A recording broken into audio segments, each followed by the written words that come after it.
Yo. And the prefix mavan.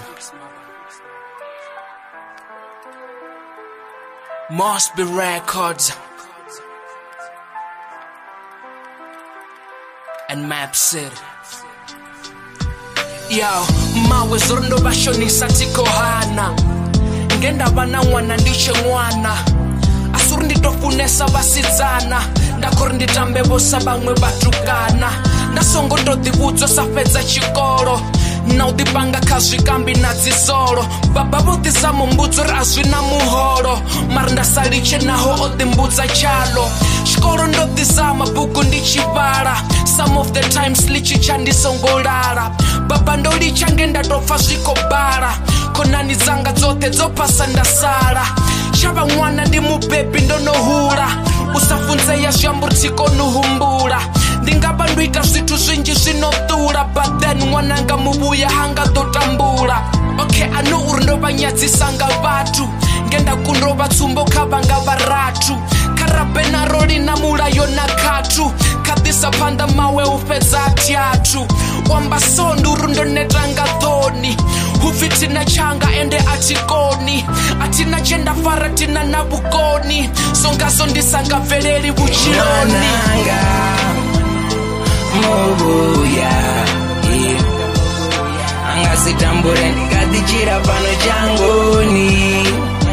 Ndingana mandafa kana ndarengisa vanhu. Chitero rimwana ngasadambure pano changoni. Ndiri mwananga mubuya angasitambure ndikatichira pano changoni. Ndinganamba ndafa kana ndarengisa vanhu. Chitero rimwana ngasadambure pano changoni. Pano changoni. Mwananga mubuya ngasitambure. Ndinganamba ndafa ngasishengere. Atiko hanur tiko shumama. Tiko hanur na hayani abongo fumama. Heish, habari ndibabutse. Asuri tizvifuni bori ndibadzutse. Vachimbona batakale vatihutse. Mitozi yatakalo valile ndibafumutse. Baba nane ndandodivutsoba mwana. Ane vachimuvona vatirwa kana. Mwana ane nakhaladzi dzichiana. Dzabitselela dzina lawe ende dzotikana. Mawe asi vanji vari na zvibuya. Maraka basedze rofiwa mubuya. Musadzi wanga ndikotuwa ndidovuya. Panodozamoni ambisa nirusenga muya. Mubuya angasitambure ndikatichira pano changoni. Ndinganamba ndafa kana ndarengisa vanhu. Chitero rimwana ngasadambure pano changoni. Ndiri mwananga mubuya angasitambure ndikatichira pano changoni. Ndinganamba ndafa kana ndarengisa vanhu. Chitero rimwana ngasadambure pano changoni.